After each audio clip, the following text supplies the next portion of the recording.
Bueno, ¿qué tal? Buenas tardes. Este video es para cuarto año.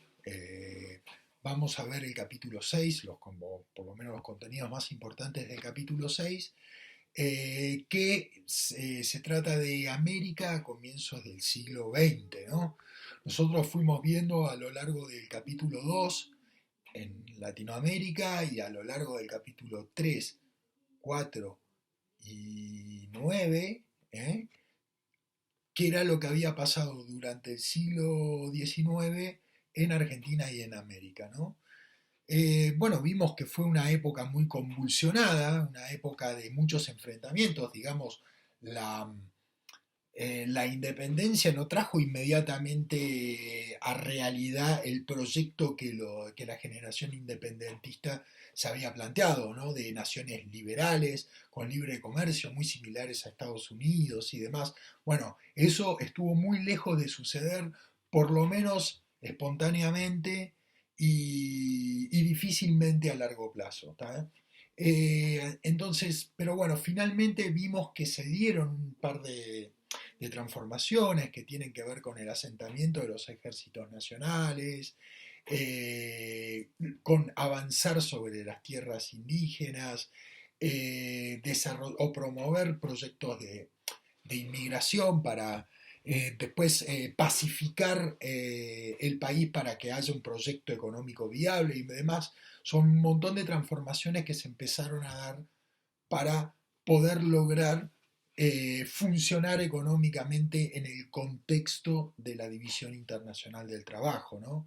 Bueno, finalmente, para este periodo, para principios del siglo XX, aquellos que estaban destinados a cumplir un rol importante en la División Internacional del Trabajo de los países de Latinoamérica lo cumplieron en cierta manera, ¿no? Y para decir principalmente dos ejemplos fueron Argentina y México, ¿no?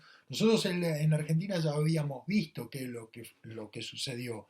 Principalmente, bueno, Roca termina por pacificar políticamente al país, termina con los caudillos provinciales, federaliza Buenos Aires en un conflicto armado contra el gobernador Carlos Tergedor y finalmente termina tomando las tierras indígenas, que no solamente significan nuevas tierras para abonar al proyecto agroexportador, sino que además significó una pacificación política del país, ¿no? No puede haber pacificación si no hay monopolio de la violencia por parte del Estado. ¿Eh? Entonces la campaña del desierto sirvió un poco para eso también. Entonces, ¿y qué tenemos? ¿Qué tenemos como rasgos políticos del roquismo? Bueno, era conservador en lo político y liberal en lo económico. Liberal en lo económico porque, bueno, abonó o abrevó en el modelo agroexportador, ¿eh? Pero fue liberal en lo económico, progresista en lo económico incluso, pero en lo político fue más bien conservador en el sentido que no permitió que las masas pudieran manifestarse políticamente, digamos, a través del sufragio universal. No existía el sufragio universal y tenía un sistema político muy particular de voto calificado, de voto cantado y demás.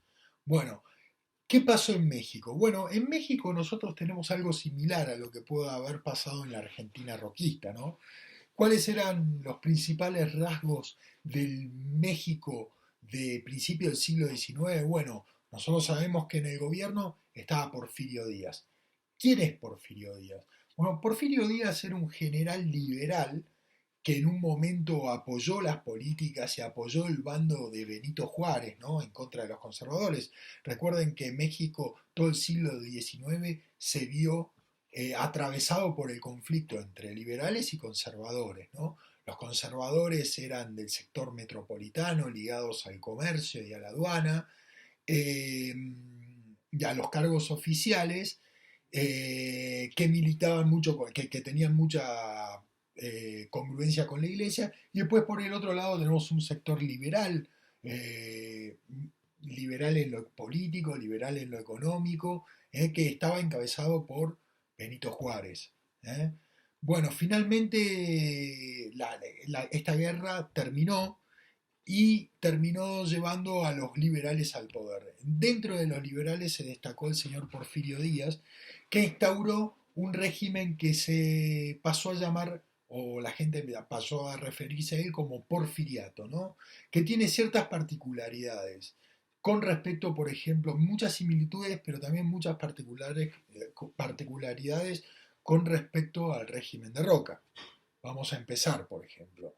El régimen de Porfirio Díaz fue progresista en lo económico, fue modernista en lo económico, fue liberal en lo económico, en eso hay similitudes con el roquismo, pero Porfirio Díaz no solamente fue totalmente represivo en lo político, no permitió la participación de las masas, ni de la clase media, ni de la clase baja en política, sino que además Porfirio Díaz, y esto sí, diciendo un poco de Roca, restringió mucho las libertades individuales, ¿no? que eran justamente una bandera del liberalismo. Al mismo tiempo, México se perfila como exportador de materias primas, ¿no? Recuerda que es un país muy diverso, por lo tanto muy rico en variedad de exportables. Al mismo tiempo, pero esto no solamente en México, ¿no? Sino también en toda Latinoamérica. Bueno, así México, principalmente Porfirio Díaz, consolidó una nación unificada. Acá les recuerdo de vuelta los conflictos, toda la cantidad de conflictos que tuvo México a lo largo de la historia. Bueno, para esta época esos conflictos ya fueron no solucionados, sino por lo menos acallados, pacificados. Y, pero además, lo que también México terminó no solamente con conflictos internos, sino que México tuvo muchos conflictos externos. Esos conflictos ya no existían para esta época. ¿Cuáles fueron esos conflictos externos? Bueno, sabemos que México por ejemplo, había tenido guerras contra Estados Unidos, ¿no? Por toda la región de Texas, una guerra que México perdió y tuvo que terminar cediendo gran parte de su territorio a los Estados Unidos. Pero por el otro lado también tenemos que hubo una invasión de potencias extranjeras para cobrarse una deuda en México, que ¿cómo terminó? Bueno, terminó con Francia y su emperador, el sobrino de Napoleón Bonaparte, queriendo nombrar un emperador que incluso lo nombró, que fue Maximiliano de Habsburgo, que terminó fusilado, ¿no? por una revolución justamente de los sectores liberales, Benito Juárez y compañía. Bueno, finalmente este señor Porfirio Díaz terminó de pacificar y unió de una vez por todas al país. Bueno, como sabemos era un régimen liberal autoritario, ¿no? No liberal conservador como era el de Roca, sino un liberal autoritario. ¿Mm? Y después, ¿cómo fue que Díaz pudo lograr esta paz y esta administración? En eso puede parecerse mucho al lema del roquismo. Bueno, principalmente que empezó, al haber cierta paz, vienen enseguida, llegan los medios financieros. O sea, lo que necesitaba México era mucha plata. ¿Mucha plata para qué? Primero para poner destacamentos militares en todo el país. Si vos querés lograr la paz, bueno, tenés que garantizar el monopolio de la violencia. La única forma de garantizar el monopolio de la violencia es llevando el monopolio de la violencia a diferentes lados del país. Y eso es con regimientos. Pero además para llevar esos regimientos también necesitamos ferrocarriles. Y para esos ferrocarriles se necesita mucha plata. Y ahí es que la financiación fue muy importante. Pero no solamente a fuerza de palos se hace la unidad, sino también a fuerza de crear una identidad, ¿no? Internalizar identidad, como dice Oscar Oslak en la formación del Estado argentino, y para eso era fundamental expandir un sistema de educación libre y gratuita, ¿no? Que es muy importante para crear un ser nacional, para crear conciencia nacional. Entonces, no solamente con palos, sino llevando a escuelas. Y para eso también se necesita plata, ¿eh? Y al mismo tiempo tenía que crear se creó un ambiente favorable, gracias a estas inversiones, gracias a la pacificación del país, se creó un ambiente favorable para el desarrollo de la actividad agropecuaria, que era central, por eso modelo agroexportador, pero también México tenía otra cosa que era no menos importante, que es la actividad minera. ¿Ok? Entonces, para estos tremendos emprendimientos, principalmente la minería, se necesita pacificar el país, se necesita que la situación sea en cierta manera predecible. Ahora vamos a seguir con lo que sucede en México, que va a venir una revolución muy importante que vamos a pasar a describir ahora, pero antes quería decirle que tanto México como Argentina se caracterizan por haber explotado sus principales recursos, que los explotó gente argentina, no, no, o mexicana, ¿no? Vamos a saber que, por ejemplo, en Argentina el principal bien del país, el principal bien del país, el principal bien productivo del país, que era la tierra, está en manos de una temprana burguesía terrateniente en Argentina. Y en México igualmente, principalmente las haciendas y muchos de los proyectos mineros también estaban en manos de los mexicanos. Por eso Argentina y México, en cierta manera, puede diferenciarse bastante del resto de Latinoamérica, que principalmente presentan las características de una economía de enclave. ¿Qué es una economía de enclave? Una economía de enclave son aquellas naciones en las que los grupos económicos locales no pudieron mantener el control o predominio sobre los factores productivos. Vamos a encontrar principales ejemplos de esto en Costa Rica y Ecuador, donde la tierra para plantar bananas, por ejemplo, en Ecuador, principalmente estaba en manos de los extranjeros, pero así casi todos los lugares donde estaba la United Fruit. Cuba era una economía de enclave. ¿Recuerdan lo que yo les expliqué en el capítulo número 2? ¿Qué pasó en Cuba? En Cuba al principio la explotación de la caña de azúcar, que era el principal capital productivo de Cuba, estaba en manos de pequeños hacendados, pequeños ingenios que usaban mano de obra esclava, ¿no? Donde se hacía todo el proceso de la caña de azúcar dentro de ese ingenio. Luego, con el tiempo, pasaron a protagonizar este proceso los centrales, ¿no? Donde se le llevaba toda la caña de azúcar sin procesar y se procesaba y se empaquetaba todo dentro de los centrales. Pero como estos centrales tenían un altísimo nivel de tecnificación, se necesitaba mucha plata para tener un central. Es así como de a poco la burguesía cubana empieza a perder protagonismo, empieza a aparecer el inversor norteamericano como el que pone esa plata, ¿no? Y así es como que el principal eh, producto de Cuba está en manos de extranjeros y por lo tanto los dividendos se los llevan los extranjeros. Eso es una economía en clave. Muchas veces se asocia la historia latinoamericana como diciendo son todos lo mismo y no son todos lo mismo. Claramente Argentina y México no tienen los mismos problemas que el resto de Latinoamérica, por lo tanto no son lo mismo. ¿Tá? Y es muy arbitrario decir lo contrario. Bueno, eh, entonces, volvamos a México. Haciendo esta aclaración, México tiene más que ver con Argentina que con otros países de Latinoamérica, ¿no?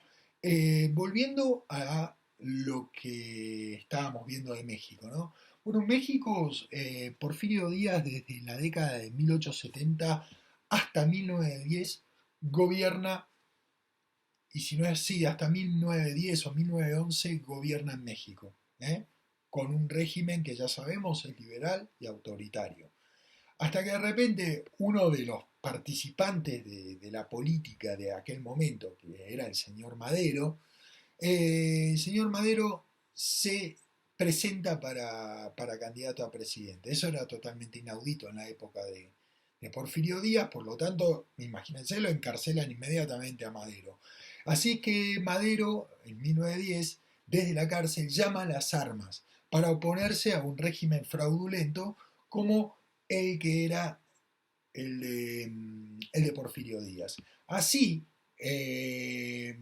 logra mucha solidaridad en el interior de México, principalmente en la región de Chihuahua, bajo las huestes de Pancho Villa y bajo la región de Morelos y demás, donde estaba Emiliano Zapata, ¿no? Villa y Zapata en 1911 adhieren al llamado de Madero a las armas, ¿no?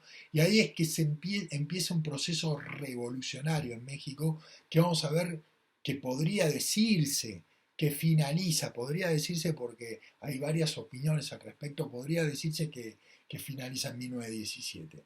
Entonces, frente a esta revolución, frente a esta movilización encabezada por Madero, Porfirio Díaz abandona el cargo, se va del gobierno. Y así es como Madero queda presidente. ¿Está bien? Eh, Al mismo tiempo, ¿qué pasa? ¿Qué pasa? Madero, que empieza a gobernar, empieza a tener muchas presiones por parte de sus bases. Las bases estaban representadas principalmente por Emiliano Zapata, que eh, representaba principalmente a campesinos. Pancho Villa era más un bandido, comerciante, pero a los campesinos que trabajaban en la tierra y demás, los representaba más Emiliano Zapata. ¿Qué pide Emiliano Zapata? Pide las tierras, ¿no? Que Madero tarda en entregárselas, se niega a entregárselas y al mismo tiempo exige Madero que Villa y Zapata y demás abandonen las armas, cuestión a la que se niegan, ¿no? Así es que en 1912 un señor llamado Orozco, que también era arriero y comerciante, ¿no? Parecido a Villa y de la misma región o de la misma zona que Villa, también se manifiesta en contra de Madero, ¿no? Como que empiezan a tratarlo a Madero como si fuera un traidor. ¿Por qué? Porque no les entrega la tierra o porque su programa no era todo lo radical que pretendían las bases de la revolución. Así que Madero designa a Huerta, que era un ingeniero militar, un tipo muy capaz y con mucha experiencia, para reprimir todos estos movimientos revolucionarios. ¿Qué sucede? Cuando Huerta llega al norte a reprimir a Orozco, Huerta, que al mismo tiempo tenía a Villa con él, o sea, Villa iba a pelear contra Orozco, que era un revolucionario, el tipo que antes había sido revolucionario. eh, Huerta se termina dando vuelta y se termina aliando con Orozco y van en contra de Madero. Para 1913 la situación era insostenible y la élite, frente al peligro de una revolución, decide voltear a Madero, ¿no? Lo voltean a Madero y poco después Madero es asesinado. Huerta, que era el que se había dado vuelta y que se había ido con Orozco, termina siendo el presidente. O sea que unas semanas antes era revolucionario, ahora no solamente va a ser presidente, sino que va a ser presidente reaccionario. No solamente va a ir en contra de la revolución, sino que va a ir en contra de todo el programa liberal y todo el programa republicano que había caracterizado a Madero, porque Madero, si bien no era un líder radical y extremista y revolucionario como eran Villa o Zapata, sí cambió varias cosas con respecto a Díaz, ¿no? Eh, eh, Trató de instaurar un sistema republicano que respete los derechos y demás. Bueno, Huerta va para atrás con todo esto, va en contra de la experiencia republicana de Madero. Así es que aparece el señor Carranza con el plan de Guadalupe que va en contra de Huerta, ¿no? Carranza es un exmaderista, ¿no? Y es un terrateniente que va a ir en contra de Huerta. Y forma el ejército constitucionalista para 1914, que forman parte Villa y Obregón, que van a ir en contra de Huerta, así Huerta huye y Carranza queda como líder del gobierno. Por supuesto, rápidamente surgen un montón de desavenencias, de nuevo, a los sectores radicalizados, como son los de Villa y los de Zapata, se van a oponer a los intentos más moderados de Carranza, ¿no? Y así es que se enfrentan los carrancistas por un lado y los villistas y los zapatistas por el otro. Finalmente, ¿qué pasa? A Carranza lo apoya Estados Unidos. Si bien Carranza no era lo ideal para Estados Unidos, era mucho mejor que Villa y que Zapata. Y además era la única forma que tenía Estados Unidos de garantizar sus intereses en México. Recuerdan que Estados Unidos es un vecino que por supuesto tenía muchos intereses, ya sean mineros o de lo que sea, dentro de México. Y es así como decide apoyar a Carranza para contrarrestar la influencia que podían llegar a tener Emiliano Zapata y Pancho Villa. Así finalmente triunfa Carranza y se termina instaurando una constitución, que es la constitución de 1917, la constitución revolucionaria, donde vamos a tener el derecho a huelga, se va a permitir la jornada laboral de 8 horas, con salario mínimo, provisión de trabajo infantil, se estableció la propiedad del subsuelo por parte de los mexicanos y se instaura un sistema laico de educación. Es decir, era una revolución, una constitución más bien moderna que tenía que ver mucho con lo que pasaba en otros países. Bueno, entonces acá llegamos al fin de la Revolución Mexicana, pero vamos a pasar a hablar de otro tema que fue muy importante durante el siglo XIX, a fines del siglo XIX y principios del siglo XX, que fue la influencia que empezó a ganar los Estados Unidos en territorio latinoamericano. El primer precedente de la influencia de los Estados Unidos en Latinoamérica fue la doctrina Monroe. La doctrina Monroe tenía un clásico, digamos, eslogan bonito que era América para los americanos, ¿no? Pero ¿qué quería decir esto en el fondo? América para los americanos, como para todos. ¿eh? Eh, no quería decir no intervención de los europeos en Latinoamérica. ¿Qué quería decir esto? Básicamente Estados Unidos estaba diciéndole a los europeos, para, Latinoamérica no es tuyo, mío. Entonces ya lo que eh, Estados Unidos presentaba como que fuera yo voy a defender a Latinoamérica, no, lo que en realidad estaba haciendo era disputándose con Europa su patio trasero, que era Latinoamérica, o que por lo menos Estados Unidos consideraba que era Latinoamérica, ¿no? Entonces, ¿qué es lo que establece realmente la doctrina Monroe? La no intervención europea en los asuntos de Latinoamérica. ¿Mm? Este hecho de que Europa no pueda intervenir militarmente en Latinoamérica, por supuesto, facilita la expansión territorial, no solamente económica y cultural, sino política de los Estados Unidos sobre el resto de Latinoamérica. ¿Y cuál es el mejor ejemplo de esto? Cuba. ¿Qué pasó en Cuba? Cuba fue hasta casi finales del siglo XIX, hasta finales del siglo XIX, Cuba era una colonia española, era una de las pocas colonias que le quedaban a España, ¿no? De repente Estados Unidos empieza a ayudar a Cuba para echar, según la doctrina Monroe, América para los americanos, para echar a España de Cuba, ¿no? Entonces Estados Unidos apoya a Cuba.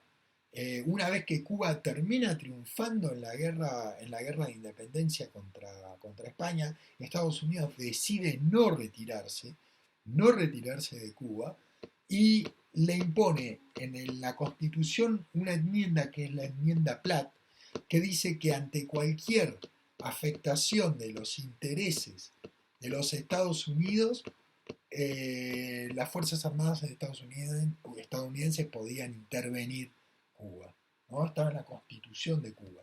Entonces vamos a ver que la América para los americanos era más bien mentira, ¿no? Bueno, luego la doctrina Monroe va a empezar a quedar de lado por algo un poco más concreto, digamos, y no tan lírico como era la doctrina Monroe, que es la doctrina del garrote. La doctrina del garrote, como les estoy diciendo, desplaza a la doctrina Monroe.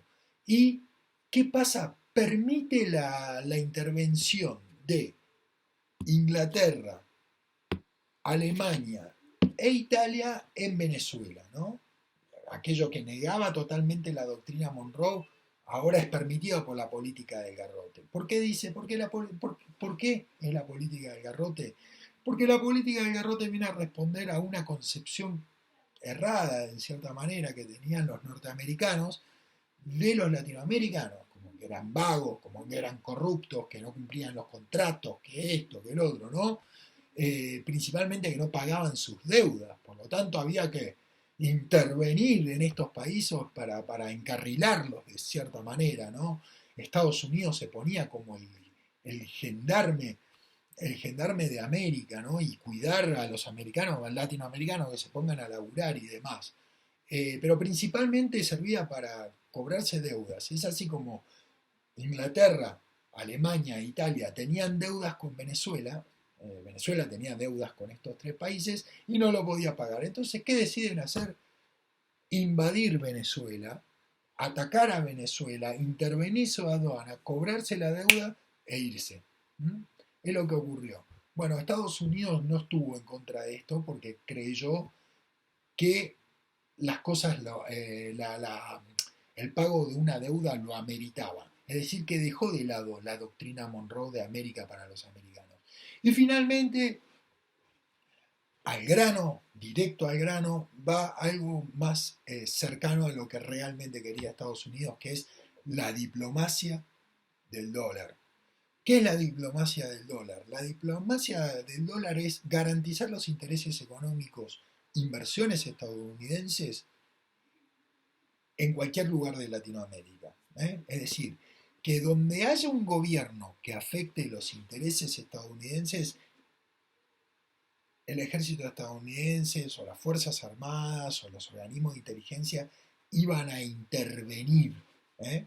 Algo parecido sucede desde 1970 en el mundo, ¿no? En el mundo entero con respecto a Estados Unidos. Estados Unidos, de repente la economía se globaliza, Estados Unidos transnacionaliza todo su capital, digamos, todas sus empresas no solamente operan en Estados Unidos, sino que pasan a operar en el mundo entero y así contratos petroleros y demás.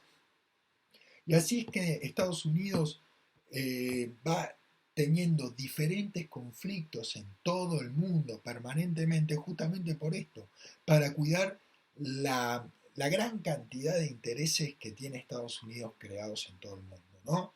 Que porque si no, no habría ninguna garantía. Es lo que dice Chomsky, ¿no? Que principalmente Estados Unidos está sumergido siempre en guerras porque está permanentemente cuidando esto, que el precio del petróleo allá, que los contratos de esto allá, que los contratos...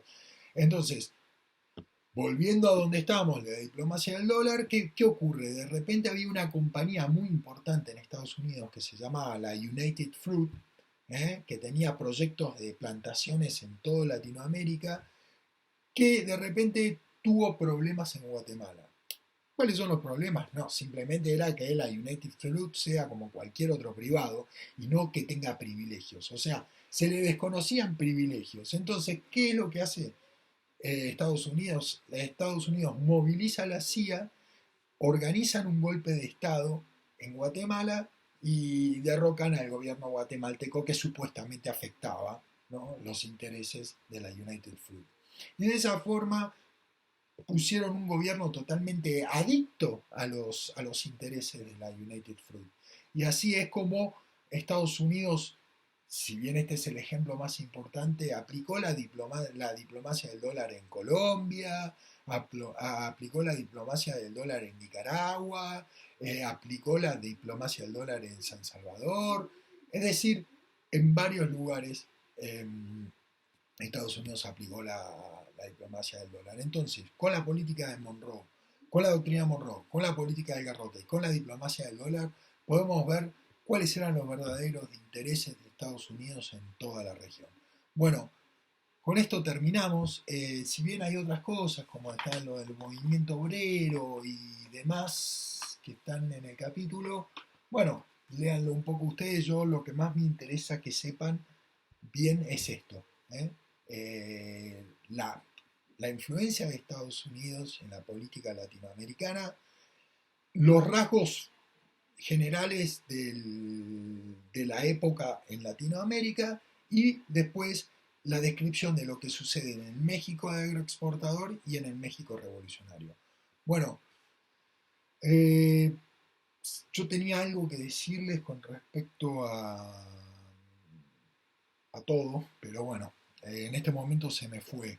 En cualquier momento les voy a ir mandando actividades para que hagan. Las del libro no siempre son las mejores, así que hasta que yo no les avise, no hagan nada. Yo les voy a ir avisando y les voy a ir diciendo qué actividades realizar. Bueno, cuarto, nos vemos la próxima semana. Hasta luego.